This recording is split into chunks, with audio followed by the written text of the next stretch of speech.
আপনি 24 ঘন্টা আল্লাহর থেকে গাফেল হন, কিন্তু কসম খোদার এই শব্দটা আল্লাহর জন্য শোভনীয় না, কিন্তু ওলামায়ে কেরাম বুঝবে। আল্লাহ যদি আপনার থেকে 1 সেকেন্ডের জন্য গাফেল হয়, আপনার অস্তিত্ব থাকবে না।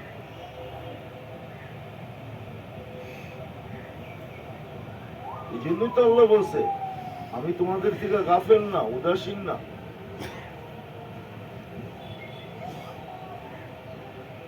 আল্লাহ তোমাদের কোনো কিছুর ব্যাপারে উদাসীন না। রক্ষণাবেক্ষণ, লালন পালন থেকে নিয়ে 1 সেকেন্ড যদি আল্লাহ গাফেল হয় আমাদের থেকে, দৃষ্টি সরায় নেন, বিমুখ হন। শব্দগুলো আল্লাহর জন্য শোভনীয় না, বোঝানোর জন্য বলতেছি, আপনি টিকবেন না, টিকবেন না।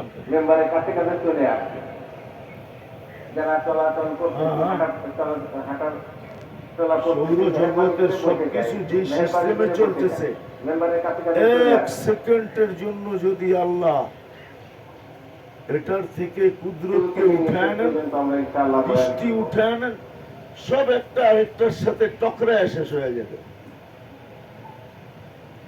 আপনি কি মনে করেন দুনিয়া সূর্যের পিছে 66,000 মাইল গতিতে দৌড়াইতেছে?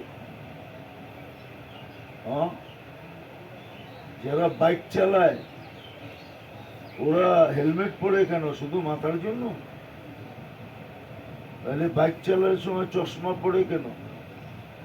কেননা যখন 120 স্পিড দেয় আর বাতাস যখন 120 স্পিডে ওর চোখে লাগে, তো চোখ খোলা রাখতে পারে না, চোখ অটো বন্ধ হয়ে যায়। আমার মনে হয়